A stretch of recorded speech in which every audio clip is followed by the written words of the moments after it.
지난 시간에는 아브라함, 이삭, 야곱 그리고 요셉으로 이어지는 믿음의 조상들과 창세기 말씀입니다. 또 출애굽의 영웅 모세의 탄생과 또 성장 과정에서 보여준 믿음에 대해서 우리가 살펴보았는데, 오늘은 출애굽과 가나안 정복의 과정에서 보여준 모세와 여호수아 그리고 기생라합의 믿음에 대해서 우리가 한번 살펴보고, 특별히 고난의 와중에도 변치 않는 믿음으로 세상이 감당치 못할 자라는 평가를 받았던 많은 믿음의 선진들의 믿음의 발자취를 한번 생각해 보도록 하겠습니다. 해봅시다. 세상이 감당치 못할 자라. 그래서 데려가시는 거예요. 이해가 되십니까? 믿음을 가진 자들을 마지막 때에 데려가시는 겁니다. 세상은 저들을 감당할 수 없기 때문에 하늘로 데려가시는 거예요. 그런 믿음이 좀 있을 수 있게 되길 바랍니다. 결론 같은 말씀이기도 한데 하나씩 좀 살펴봅니다. 먼저 모세는 믿음으로 애굽을 떠났다라고 말씀합니다. 27절 한번 봅시다. 시작. 그리고 애굽을 떠나 믿음의 영광을 수하하고 보이지 않을 자를 눈같이 하여 삼았으며. 할렐루야. 모세에 대한 말씀 이어지는 거죠. 여기 보니까 믿음으로 애굽을 떠났다. 해봅시다. 애굽을 떠났다. 우리가 출애굽기를 살펴보면 이 모세가 애굽을 떠나는 장면이 두 번 등장합니다. 먼저는 동족을 괴롭히던 애굽 사람을 쳐 죽인 일이 드러나자, 그렇죠? 화를 피하기 위해서, 살인자라는 그런 죄를 지었기 때문에 화를 피하기 위해서 애굽을 떠나서 미디안 광야로 가게 됩니다. 이 첫 번째 사건이고, 두 번째는 40년 뒤에 미디안 광야에서 40년 동안 연단 받은 뒤에 어디에서? 호렙산에서 하나님을 만나서 출애굽의 사명을 맡은 뒤에 모세가 이스라엘 백성들을 데리고 가나안 땅으로 가기 위해 애굽 출애굽의 사건, 이 두 가지 사건을 우리가 생각해 볼 수 있습니다. 오늘 본문의 말씀은 이 두 가지 사건 모두를 염두에 두고 주신 말씀입니다. 해봅시다. 애굽을 떠났다. 애굽을 떠나야 여러분 믿음의 길이 열리는 거예요. 애굽을 떠나야 우리가 사명의 길을 갈 수 있는 겁니다. 이때 떠났다는 단어가 킹제임스 버전에 보면 forsake라고 되어 있는데 저버렸다는 거예요. 버렸다는 뜻입니다. 애굽의 부귀영화를 버릴 수 있어야 합니다. 세상에 대한 미련 욕심을 버려야 믿음의 길을 가는 거예요. 왜 믿음의 길을 가다가도 넘어집니까? 아직도 마음이 애굽 땅에 붙들려 있어서 그래. 애굽에 대한 미련 욕심이 남아있으니까 돌아보다가 결국에는 가나안 땅에 가지도 못하고 광야에서 죽는 거지. 떠나시길 바랍니다. 버려야 돼. forsake. 저버렸다. 버릴 수 있게 되길 바랍니다. 여러분, 풍요로운 땅이지만 바로왕이 통치하고 각종 사실우상들이 가득 찬 애굽은 세상 나라를 상징합니다. 성경에 보면 세상 나라를 상징하는 두 나라, 대표적인 두 나라가 어디요? 바벨론과 애굽이에요. 알겠습니까? 출애굽해야 합니다. 애굽을 떠나야 믿음의 길이 시작이 되는 거예요. 바벨론을 떠나야 합니다. 흥미로운 것은 이사야 19장 18절에 보면 이런 애굽 땅에 5가지 도성이 있었는데 그 가운데 하나가 바로 The City of Destruction, 장망성이라고 소개하고 있어요. 해봅시다. 장망성이라. 장차 망하기로 작정된 도성이다. 상징적인 의미예요. 애굽이 아무리 화려하고 아름답고 좋은 것이 많아도 하나님이 심판하기로 작정한 것이요 장망성입니다. 여기를 떠나야 돼. 떠나야 살 수 있는 거예요. 남아있으면 같이 망합니다.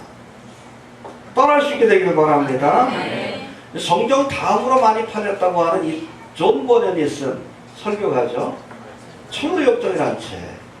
이 천루역정이라는 책, 그 주인공이 크리스찬인데, 크리스찬이 그 보면 책의 그 맨 앞부분에 보면 장망성을 떠나서 이제 어디를 향해? 천성을 향해 믿음의 길, 순례의 길을 시작함으로 아무튼 믿음의 여정, 소설이 시작이 되고 있는 것을 우리가 보게 됩니다.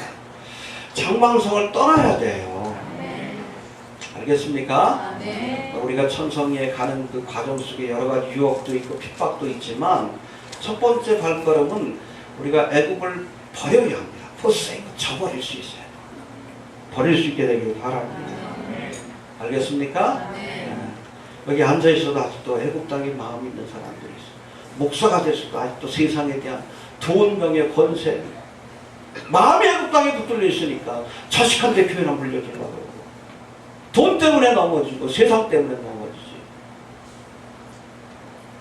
애굽을 버리지 못해서 그래요. 저버리시길 바랍니다. 뭐 이렇게 미련이 많아. 어차피 망할 건데. 알겠습니까? 왜 돈, 명예, 권세에 이렇게 미련이 많아요? 주님 보시면 다 두고 가야 되는데. 알겠습니까? 제가 그러죠? 돈도 쓴 것만 낼 거예요. 헛된 겁니다. 알겠습니까? 세상 명예가 뭐 중요해? 주님이 알아주셔야지. 모른다 그러면 어떡할 거야? 세상에서 아무리 유명해도 난 너 모르겠다. 생명책에 네 이름이 없네. 그러면 어떡할 거야? 지옥 가야지. 권세가 뭐 중요해. 하찮은 것들이에요. 바람과 같은 겁니다. 여러분 애굽을 떠납시다. 그래야 순례의 길, 믿음의 길을, 삶의 길을 갈 수 있는 거예요. 해봅시다. 믿음으로 애굽을 떠났다. 저버렸다는 뜻이 버려야 합니다. 이해가 됩니까? 네. 또 두 번째, 믿음으로 6월절을 지켰다 말씀합니다. 할렐루야. 굉장히 중요한 절기입니다. 28절 한번 봅시다. 시작. 믿음으로 6월절과 우리는 이를 정하였으니 이는 장가를 멸하는 자로 저희를 건들지 않게 하여 하시며. 예, 6월절은 내 백성 이스라엘을 내어보내라. 이런 하나님의 명령에 불순종한 바로 왕을 하나님께서 심판하시기 위해서 애굽 땅에 재앙을 내리십니다. 몇 가지? 그 10가지 재앙 가운데 마지막 재앙이 뭐요? 장자의 재앙.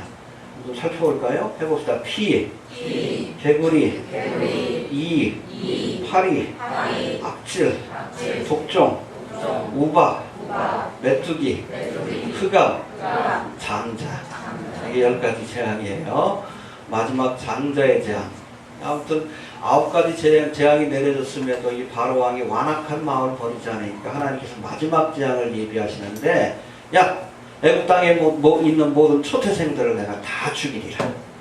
짐승들, 양이고 소고 처음 태어난 것들 다 죽이고, 그리고 집안에 있는 장자들도 내가 다 죽일 것이다. 그런데 이스라엘 백성들에게는 이 재앙이 패스오버 할 수 있는, 넘어갈 수 있는 은혜를 베푸셨는데, 이게 뭐예요? 그게 바로 6월절의 사건이에요. 어떻게 하라고 했습니까? 양을 잡아가지고 그 피를 너희 집 좌우 설주, 그리고 인방에다 바르라. 그러니까 밑에만 빼놓고 이렇게 바르라는 얘기예요. 저 문이 있죠? 이렇게. 그러면 그 피를 볼 때에 재앙을 몰고 온 천사, 죽음의 천사죠. 이 피를 볼 때에 그 집은 재앙이 패스오버 할 것이다. 그게 바로 6월절이에요. 넘을 유자에다 넘을 월자. 제 이름 중에 월자가 바로 넘을 월자입니다. 6월, 넘을 유자에다 넘을 월자. 재앙이 넘어갔다. 해봅시다. 재앙이 넘어갔다. 이게 바로 피를 볼 때에 재앙이 넘어가리라. 뭘 상징해요? 예수님의 십자가의 사건을 예표하고 있어요. 예수님이 언제 죽으셨어요? 6월절 양을 잡는 그 순간에 죽으셨어요. 이해가 됩니까? 그래서 이스라엘 절기 가운데 6월절은 출애굽의 사건 굉장히 중요한 절기인데 구속가적 관점에서 보면 예수님의 십자가의 사건을 예표하고 있어요.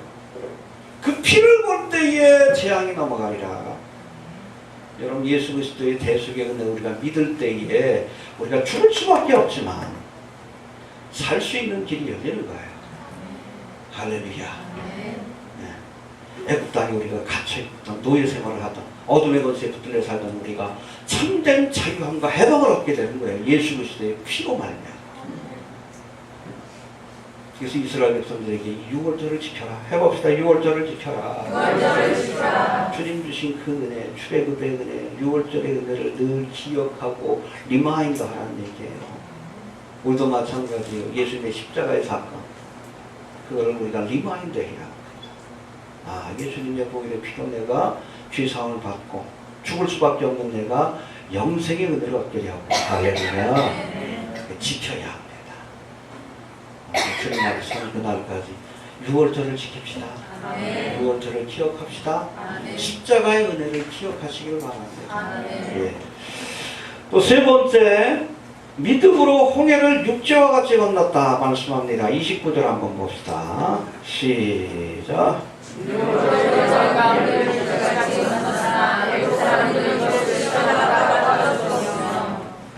예, 6월절 사건으로 이제 430년 만에 하나님이 예언하신 대로 출애굽, 애굽 땅을 빠져나온 이스라엘 백성들을 하나님께서는 가나안 땅으로 가는 지름길인 블레셋 땅이 아니라 홍해로 이어지는 광야길로 돌아가는 길이에요. 직선을 이렇게 가면 되는데 문제는 거기 블레셋 족속들이 있어요. 근데 아직 이스라엘 백성들이 애굽 땅을 빠져나온 지 얼마 안 됐기 때문에 싸울 준비가 안 돼 있어. 또 혹시 저들과 이렇게 부딪혀가지고 전쟁이 일어나면 마음이 약해져 돌아갈까봐 하나님께서 일부러 좀 돌아가는 길이지만 홍해길로 인도하셨다. 홍해바다가 있는 곳으로 인도하셨다고 말씀하고 있습니다. 이처럼 표면적으로는 이스라엘 백성들이 전쟁을 보면 두려워질까봐 홍해바다로 인도하셨다는 말씀하시지만 하나님께서 이스라엘 백성들을 홍해로 인도하신 또 다른 숨은 이유가 있다는 것을 우리가 기억할 필요가 있습니다. 해봅시다. 또 다른 이유가 있다. 바로 홍해의 사건을 통해 홍해바다에서 애굽의 군사들을 수장시킴으로 저들의 추격 의지를 꺾으시고 또 이 사건을 통해 하나님의 영광을 드러내시기 위해서 홍해의 사건을 하나님께서 계획하신 겁니다. 할렐루야.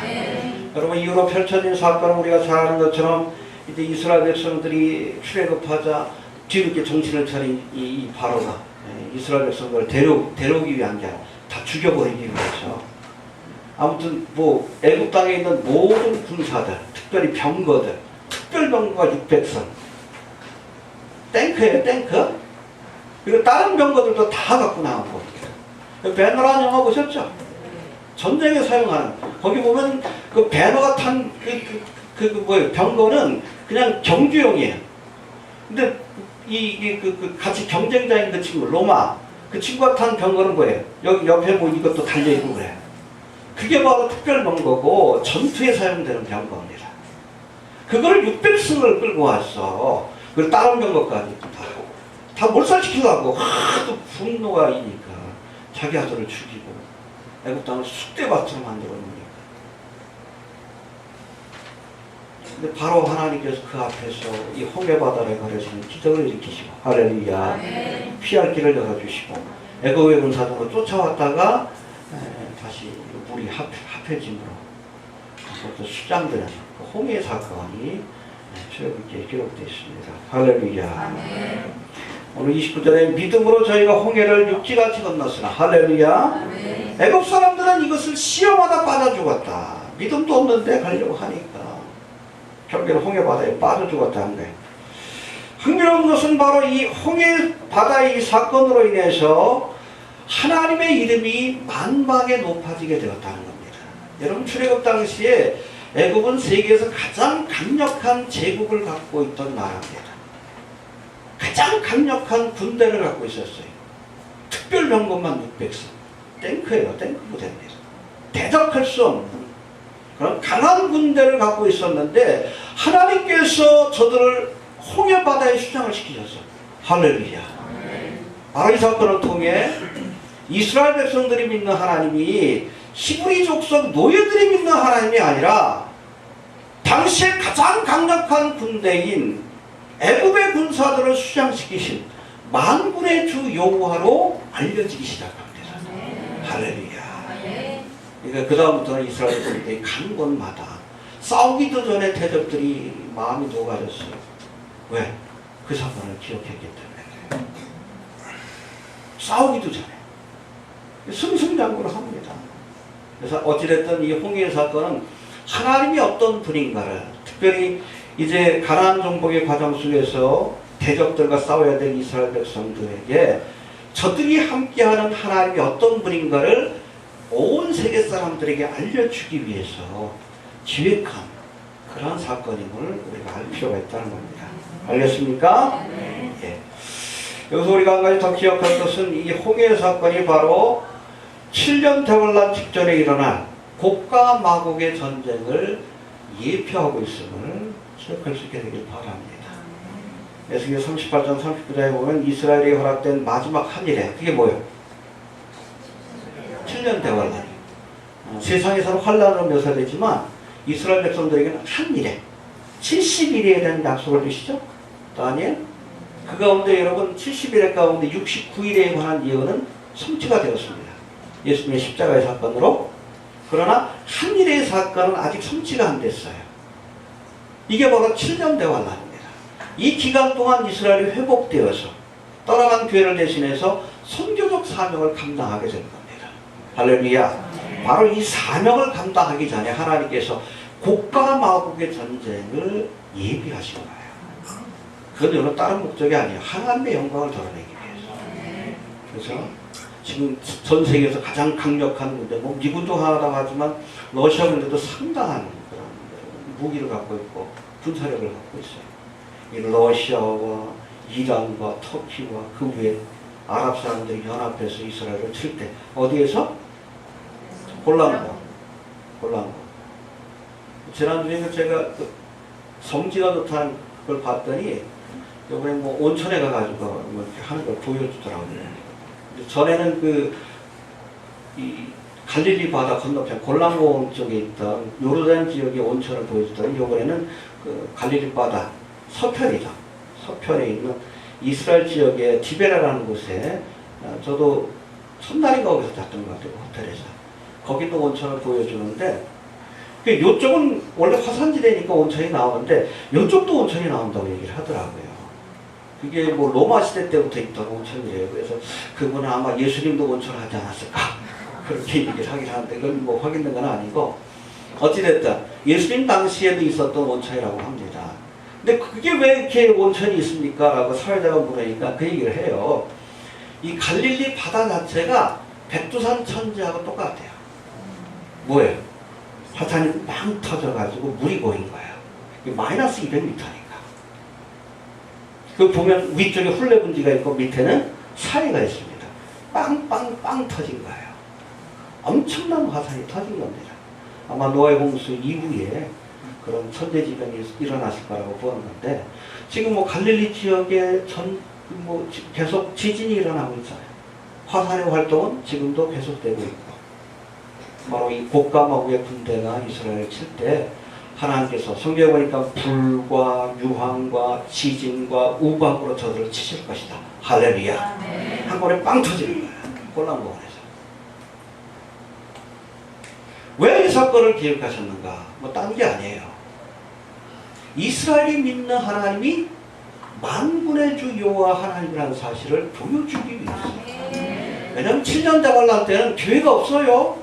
교회를 대신해서 누가?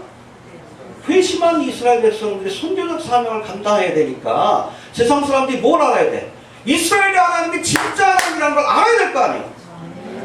그걸 하나님께서 보여주기 위해서 홍해 사건과 마찬가지로 이 곡과 마곡의 전쟁을 하나님께서 기획하신 겁니다. 여기에 끌려 나오는 거예요. 푸틴이. 이란과 터키의 군대가 이슬람 군대들이 끌려 나오는 겁니다. 죽을 줄도 모르고 하나님의 영광을 드러내기 위한 전쟁입니다. 여호와 하나님이 참된 하나님이라는 거 알아야지 회개할 것 아니에요. 알아야 복음을 받아들일 것 아니에요. 이스라엘이 본격적인 영적 전쟁을 치르기 전에 7년 대환란이 기간이죠. 이스라엘의 하나님이 참 하나님이라는 것을 보여주기 위해서 이 전쟁을 기획하고 있음을 기억할 수 있게 되길 바랍니다. 제가 꾸민 말이냐? 아니에요. 에스겔 38장 23절 한번 봅시다. 그거 지나갑시다. 시간이 없어도 1213페이지 에스겔 38장 맨 마지막 절인데 여기 보면 곡과 마곡의 전쟁을 하나님께서 기획하신 그 이유에 대해서 설명합니다. 1213페이지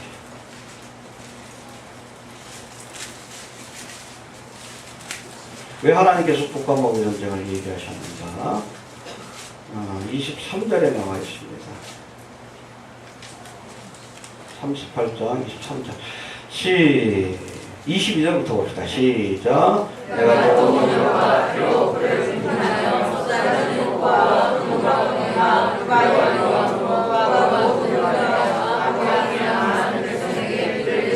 예, 꽃가마오의 전쟁이 일어났을 때 이스라엘 대적하는 자들을 뭐 온역과 피와 불과 유황과 우박덩이로 그냥 지진으로 다 저들을 침멸시킨다는 거예요. 그렇게 하는 이유가 뭡니까? 23절 시작.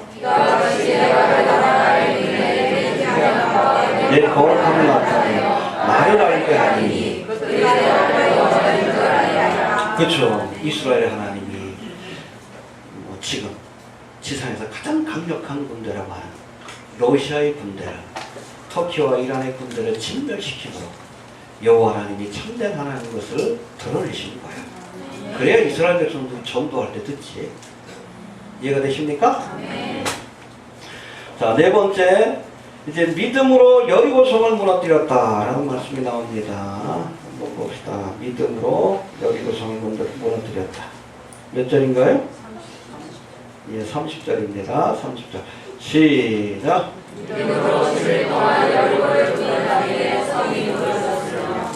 예, 여리고성은 40년간의 광야 생활을 마친 이스라엘 백성들이 요단강을 건너가서 가나안 땅에 들어온 뒤 처음으로 전투를 치른 곳입니다. 물론 요단 동편에서도 많은 전쟁을 치렀지만 하나님이 약속하신 요단강을 건너서 벳산인가요? 그쪽에서 건넌 걸로 하는데 건너면은 바로 보게 되는 땅이 바로 이 여리고예요. 여리고 지역입니다.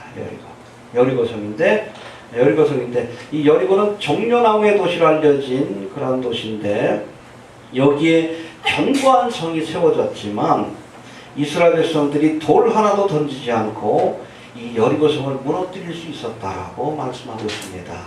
어떻게 무너뜨렸어요? 믿음으로. 알겠습니까? 과정이 중요한 건 아니에요. 하나님께서 명령하셨죠? 야, 여리고성을 무너뜨리되 하나님이 무너뜨리는 거야. 근데 그 전에 믿음을 보여야 하는 겁니다. 어떻게 하라 그랬어요? 하루에 한 바퀴씩 6일 동안 돌아라. 몇 바퀴 돌았어요? 예, 그리고 7일째 되는 날은 7바퀴를 돌아라. 그리고 제사장이 나팔을 불 때에 다 같이 소리를 질러라. 그러면 무너지리라. 할렐루야. 이해가 안 되죠? 그래서 소장난하는 것 같아요. 근데 때때로 하나님께서 우리가 이해가 되지 않는 것들을 명령하실 때도 있어요. 그렇다 할지라도 순종하는 것이 믿음입니다. 누구처럼? 어린아이처럼. 그럴 때 기적이 나타납니다. 다 알고 이해하고 순종하겠다는 건 믿음이 아닙니다. 하나님의 말씀을 믿고 하나님의 선하심을 믿고 말씀하실 때에 이해가 되지 않아도 순종하시길 바랍니다. 무리를 걸어와라. 어떻게 걸어? 순종했어. 베드로가 무리를 걷잖아요. 어린아이 같잖아. 그렇잖아요. 애들 소꿉장난하는 거 같잖아. 한 바퀴 돌고 한 바퀴 돌고 마지막에 7바퀴 돌고 나팔 부니까 막 소리 지르고 애들같이. 근데 그게 믿음이에요. 너희가 어린아이 같지 않으면 하나님 나라를 걷지 못한다 그랬는데 잔머리 굴리지 마셔요. 하나님이 여러분보다 미련하지 않습니다. 어떨 때는 황당한 것들을 요구하실 때가 있어요. 왜? 믿음을 보시죠. 믿음을 보시죠. 왜 돌라고 했어요? 이스라엘 백성들의 믿음을 보신 거예요. 그러니까 믿음으로 여리고성을 무너뜨린 겁니다. 그 믿음을 보시고 하나님이 여리고성을 약속대로 무너뜨려 주신 겁니다. 할렐루야. 예. 그리고 때때로 이해가 되지 않는 말씀이라도 하나님이 주신 말씀을 그대로 믿고 순종하면 그야말로 요단강이 갈라지고 여리고성이 무너지고 무리를 걷는 기적을 경험하게 될 줄로 믿습니다. 그게 믿음입니다. 예. 그 다음에 5번째로 믿음으로 정탐꾼을 영접했다. 라합이 31절 봅시다. 라합의 믿음 시작. 믿음으로 라합은 정탐꾼을 많이 영접하였으므로 순종하지 아니한 자와 함께 멸망치 아니하였다. 예, 아무튼 그러니까 창세기부터 쭉 살펴본 믿음의 선진들의 그런 그 기록들이 사실은 기생라 여기까지 이렇게 자세한 설명이 나오고 그 다음은 뭐 그냥 대충 이렇게 넘어갑니다. 기생라합의 믿음이 굉장히 중요한 거예요. 여러분 기생라합이 이스라엘 정탐꾼들을 영접하고 목숨을 걸고 저들을 숨겨준 것은 왜 그렇게 할 수 있었습니까? 조만간 여리고성이 무너지고 여리고성이 하나님의 심판을 받는다는 것을 알았기 때문에 그런 결단을 내릴 수 있었던 거예요. 한마디로 상황 판단을 잘한 거예요. 영어 성경은 프로스티튜트라고 되어 있어요. 창녀입니다. 술 팔고 몸을 파는 여자예요. 그럼에도 불구하고 하나님의 경륜과 섭리가 결국에는 여리고성에 심판을 가져올 것이다라는 것을 아는 겁니다. 시대의 징조를 꿰뚫은 거예요. 소문을 들었겠죠? 아, 이스라엘과 함께하는 하나님이 낮에는 구름기둥, 밤에는 불기둥으로 저들을 지켜주셨다. 그리고 그 당시 가장 40년 전에 가장 강력한 군대인 애굽의 군대를 홍해바다에 수장시켰다. 그리고 모압과 강 건너편이죠. 암몬 족속을 물리치고 또 골락모원에 살고 있던 아말렉 족속, 네피림들이요. 바사나 목 그런 그 강력한 군대를 물리치고 이제 저들이 이제 요단강을 건너와서 여리고성 앞에 있다. 우리는 결코 여호와 하나님과 함께하는 이스라엘을 이길 수 없다. 결론을 낸 거예요. 시대의 징조를 꿰뚫은 겁니다. 볼 수 있어야 돼요. 지금이 어떤 때인지 우리가 볼 수 있는 그러한 여러분 분별력이 있어야 합니다. 지금이 마지막 때인 것을 우리가 알 수 있어야 합니다. 모릅니까? 왜 몰라? 종말에 관한 성경의 예언들이 다 실현되고 있잖아요. 곡감하고의 전쟁이 지금 눈앞에 와 있고 많은 학자들이 그 전에 휴거의 사건이 있을 거라고 보는데 주의 시대가 끝나가고 있잖아요. 이스라엘의 역사 속에서 나오고 있고 하나님이 종말에 관해서 예언하신 그 말씀들이 1.1획도 틀림없이 지금 성취되고 있는 것들을 보고 있잖아요. 그러면 판단을 내려야지. 아, 이제 떠날 때가 됐구나. 기생람이 그걸 아는 거예요. 야, 이스라엘 편에 내가 서지 않으면 죽겠구나. 살 방법이 없다. 그러니까 목숨 걸고 정탐꾼을 살려준 거지. 여러분 시대의 징조를 분별하십시오. 눈이 있어도 보지 못하고 귀가 있어도 듣지 못하고 이게 하나님의 심판이라고 했어요. 이사야서에 보면 눈이 있어도 보지 못하고 귀가 있어도 듣지 못하리라. 마음으로 깨닫지 못하게 하리라. 왜? 심판받게 하시려고. 예수님 뭐라고 했습니까? 너희의 눈은 봄으로 너희 귀는 들음으로 복이 있도다. 보고 듣고 깨닫는 것이 복 있는 자입니다. 그래야 결단할 수 있기 때문에 그래요. 기생나합과 같이 시대의 징조를 분별할 수 있는 그런 영적인 분별력이 있어야 합니다. 알겠습니까? 보면 모르겠어요? 아, 눈뜬 장님 같잖아. 한국교회 봐봐. 답답해. 눈뜬 장님 아니요. 아, 짐승의 페러스에 대리치 퍼트리가 그렇게 쓰고 있고 저 크리스천들이 지금 뭐 난리 치고 있잖아. 용용용. 이래도 몰라. 용용용. 모르더라고. 크리스천 가수라는 애들이 이러고 있고. 몰라. 요한계시록에 나와 있잖아요. 짐승의 수라고 용용용. 근데 왜 지가 이러고 있어?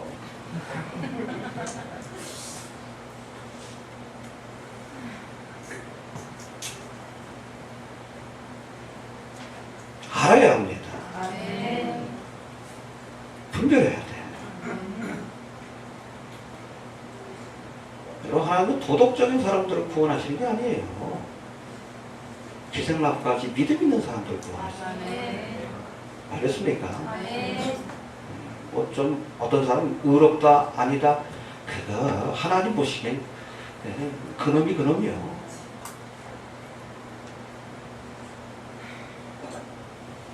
내가 나보다 더 뭐 거룩하고 뭐 애썼다. 하나님 보시기에 똑같아요. 의는 없나니? 창이라 할지라도 하나님의 경륜을 보는 그런 믿음이 있었어요. 구원하시는 것 아니에요. 기생라합이 나중에 예수님의 족보에 들어요. 기생라합이 누구하고 결혼해? 정탐꾼 중에 하나. 누구더라? 족보에 나와요. 살몬이라는 사람하고 결혼합니다. 이게 살몬이 누군가 하면 보아스의 아버지예요. 살몬과 결혼해가지고 낳은 게 보아스예요. 보아스가 누굴 낳아요? 이세를 낳아요.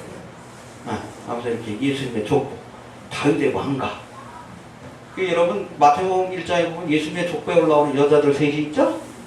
첫 번째 누구요? 다말. 문제 많은 여자죠? 시아버지하고 이렇게 해가지고 그 대를 이어가요.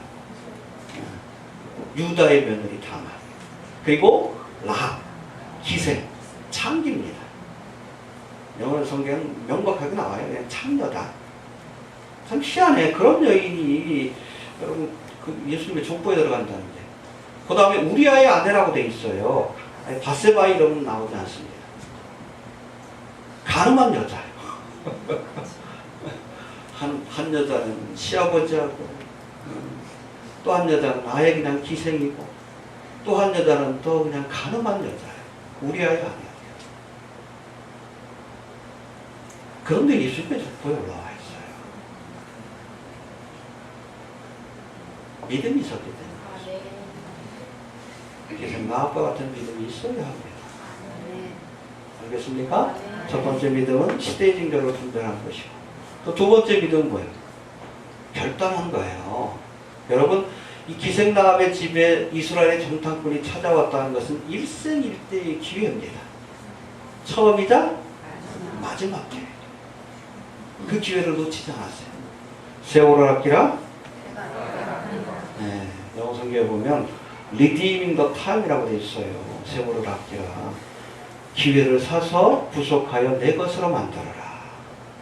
하나님이 주신 기회가 있습니다. 보라 지금은 놓치면 죽는 거야. 왜 하필 기생라합의 집에 보내셨을까? 하나님이 그와 그의 가정을 구원하시기 위해서 보내신 겁니다. 그 기회를 놓치지 않았어요. 정탐꾼들을 살려주고, 그러고서 고마워하니까 뭘 해주면 좋겠나? 이제 여리고성이 무너질 것을 내가 압니다. 그때 나와 내 가정을 구원해 주옵소서. 그때 뭐라고 합니까? 야, 그러면 여리고성이 무너질 때 너희 집 앞에다 붉은 줄을 내라. 예수님의 부활을 상징하죠? 그러면 그 안에 있는 사람들은 누구든지 죽이지 않을 것이다.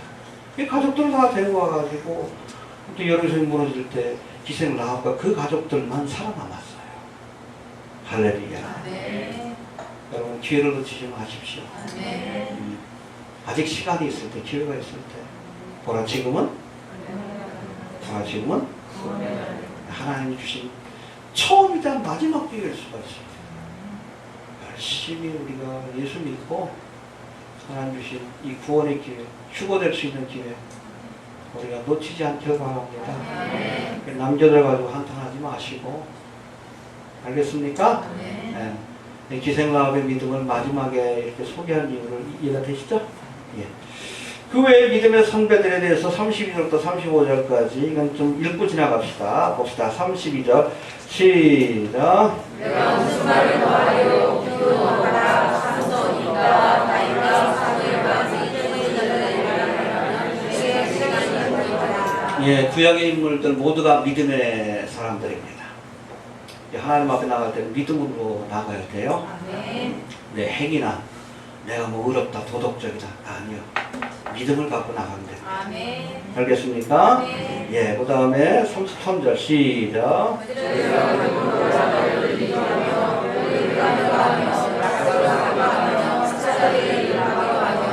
예, 저희가 믿음으로 나라들을 이기기도 하고, 뭐 기드온이라든지 히스기야라든지, 또 의를 행하기도 하며, 뭐 사무엘 선지자라든지 약속한 것을 받기도 하며, 뭐 사무엘의 엄마 한나가 하나님께서 약속하신 아들을 얻게 됐죠. 그게 바로 사무엘입니다. 약속한 것을 받기도 하며 사자들의 입을 막기도 하며 다니엘이죠. 예, 그 다음에 34절 한번 봅시다. 시작.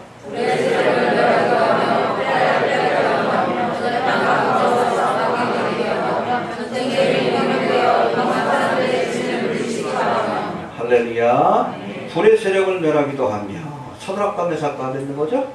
칼날을 피하기도 하며, 다윗이 수많은 전쟁에서 칼날을 피해서 그렇게 생명을 보존받을 수 있었죠. 연약한 가운데서 강하게 되기도 하며, 기드온과 삼손 같은 사람들, 전쟁에서 용맹되어 이방 사람들의 진을 물리치기도 하며, 뭐 입다와 같은 사사들, 뭐 그런 사람도 있었다는 겁니다. 할렐루야. 근데 이것을 믿음으로 이렇게 했다. 해봅시다. 믿음으로 할 수 있는 겁니다. 내 능력을 한 게 아니에요. 이들이 믿음으로 한 겁니다. 믿습니까? 예. 35절부터 40절까지는 특별히 고난 속에서도 믿음을 잃지 않고 하나님이 주신 약속을 끝까지 붙든 믿음의 사람들에 대해서 마지막으로 열거하고 히브리서를 맞추고 있습니다. 여기 열거된 사람들은 구약 성경에 등장하는 특정 인물을 지칭한다기보다는 히브리서 기자가 이 편지를 쓸 당시 곳곳에서 믿음을 지키기 위해서 모진 환난과 핍박을 경험하고 있던 이 초대교회 성도들을 염두에 두고 그렇게 이 글을 썼다라고 보는 것이 더 타당한 것으로 보입니다. 여하튼 모진 핍박과 환난 속에서도 하나님을 향한 믿음과 또 주님이 주신 약속에 대한 소망을 잃지 않은 이들을 향해서 오늘 히브리서 기자는 38절에 세상이 감당치 못할 자라는 표현으로 설명하고 있습니다. 또 그런 사람 됩시다. 세상이 감당치 못할 사람이다. 그래서 데려가시는 거야. 이 땅엔 저들이 있을 곳이 못해. 거룩하고 고귀하고 굳은 믿음을 가진 사람들을 세상은 감당을 못해. 데려가시는 거예요. 그런 사람들이 휴거되는 거예요. 이해가 되죠? 예. 예. 그들의 믿음을 특징적으로 한번 살펴봅니다. 35절부터 38절까지 시작. 그들은 자기의 믿음을 구하러 받으려 하며 또 어떤 이들은 더 좋은 걸 받으려 하며 때를 제사를 연하지 아니하였으며 또 어떤 이들은 별과 별과 벽에 갇히는 시험도 받았으며 돌로 치는 것과 소로 치는 것과 시험과 같은 모든 것을 당하고 나무의 염색 가죽을 입고 위하여 공격과 환난과 학대를 받았으니 이런 사람은 세상이 감당치 못하거나 저희가 광야와 산들과 안열과 소굴에 이르하였느니라. 아멘. 그렇죠. 초대교회 성도들이 믿음을 지키기 위해서 수많은 핍박을 당하고 유리방황하는 삶을 살고 통굴 속에서 카타콤이죠. 카타콤. 그곳에서 태어나서 죽을 때까지 믿음을 지키기 위해서 살아갔던 그 모습들을 기억하면서 남긴 그런 말씀입니다. 여기 보니까 이런 사람은 세상이 감당치 못하거다. 할렐루야. 예. 그러니까 데려가시는 겁니다. 예. 늘 말씀드리지만 초대교회하고 초림회 때하고 재림회 때는 여러 가지로 많은 유사점들이 있어요. 그 중에 하나가 바로 환난과 핍박의 때라는 겁니다. 알겠습니까? 예. 초대교회도 모든 환난과 핍박이 있었듯이 예수님이 지상 재림하실 때까지 이 땅에는 많은 환난과 핍박이 있을 것이고 지금부터 그런 일들이 시작이 되고 있습니다. 아마 본격적인 환난은 교회가 떠나가고 나면 시작될 텐데 어떤 환난과 핍박 가운데서도 우리 믿음의 선배들의 그 모습을 기억하면서 끝까지 믿음을 좀 지킬 수 있게 되길 바랍니다. 예. 그 다음에 약속한 것을 얻지 못해도 믿음이 약해지지 않았다라고 말씀합니다. 39절 40절 봅시다. 시작.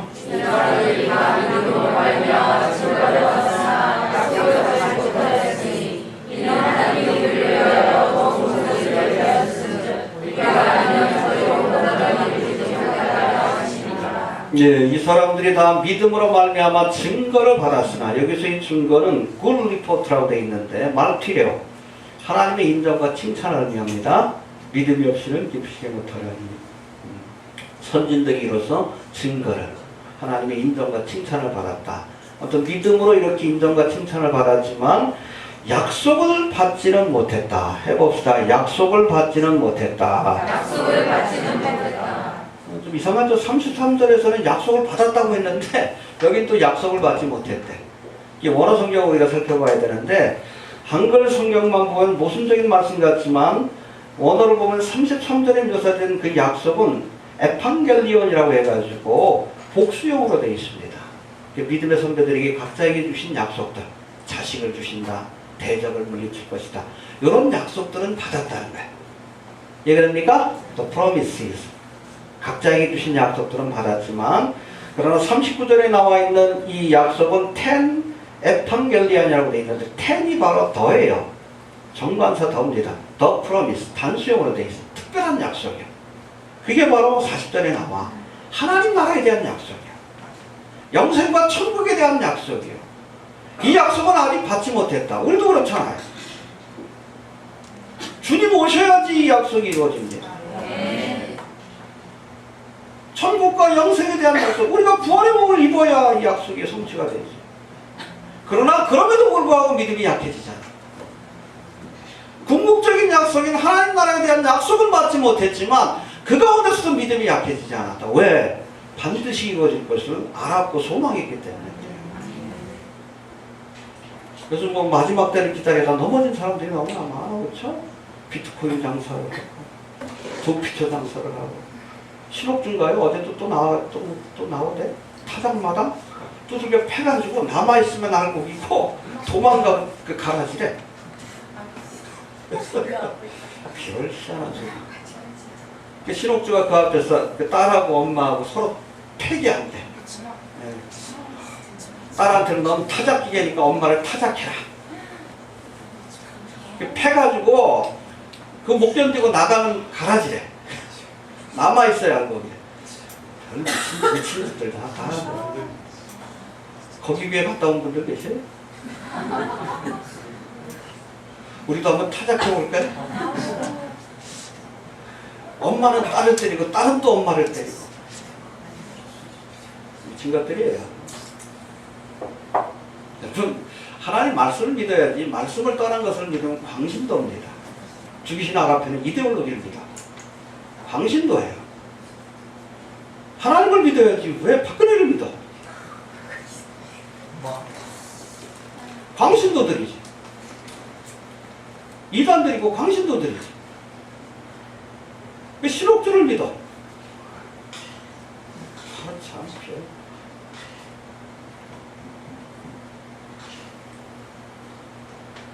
이래저래 다 넘어져. 여러분, 왜 이 마지막 때를 깨달았다고 하는 사람들이 이렇게 끝까지 인내하지 못합니까? 처음부터 믿음이 없었던 거예요. 냄비시나, 그렇죠? 말씀을 받을 때는 뜨거웠다가 금방 식어져 버려요. 지금 한국교회 그렇잖아요. 확 담궈졌다가 식어졌잖아요, 지금. 더 뜨거워져야 되는데. 정말 주님 오시는 것 가깝잖아요. 믿음이 없는 거예요. 하나님의 약속, 그렇잖아요, 여러분. 구약과 신약의 많은 성도들이 약속을 받았어요. 천국과 영생, 재림에 대한 약속입니다. 그걸 받은 사람이 누가 있어? 아무도 없어. 그러나 약해지지 않았어요, 믿음이. 그게 진짜 믿음이지. 우리 기다리면서도 뭐 사역한 지 7년밖에 안 됐잖아. 응? 2000년을 기다린 사람들이. 중도에 포기하거나 변질되거나 약해지거나 그랬다는 건 처음부터 믿음이 잘못된 거예요. 처음부터. 구원받았다 취소되는 게 아니에요. 처음부터 바른 믿음을 가지지 않았기 때문에 구원받지 못한 거예요. 구원받았다고 착각한 거지. 은혜 받은 걸 구원받았다고 착각하는 거지. 믿음이 뭐요? 하나님의 약속을 믿고 끝까지 그 약속이 이루어질 걸 변치 않고 우리가 그 약속을 믿을 수 있어야지. 내 살아생전에 혹시 그것이 실현이 안 된다 할지라도 그게 진짜 믿음이지. 그 진짜 믿음을 가져야 구원받지. 가짜 믿음을 가지니까 자꾸 구원 취소 그렇게 하지 말아요. 구원 영원 구원. 처음부터 구원 못 받은 거예요. 그게 가라무다고 발람이지. 대마와 같은 믿음. 가짜 믿음이죠. 가짜 믿음이에요. 역경 속에서 약해지지 않고, 그렇잖아요. 우리의 눈에 아무것도 안 보이고 귀에 아무것도 안 들려도 하나님 주신 약속 반드시 이루어질 겁니다. 내가 그것을 받지 못해도 그렇잖아요. 못 받았잖아. 아브라함도 못 받았고 다 못 받았어. 사도 바울도 못 받았고. 그래도 그것을 의심치 않았어요. 왜? 하나님 말씀하신 것은 반드시 이룬다는 걸 알기 때문에. 그게 진짜 믿음이에요. 그런 믿음을 가진 사람들이 구원 얻는 거예요.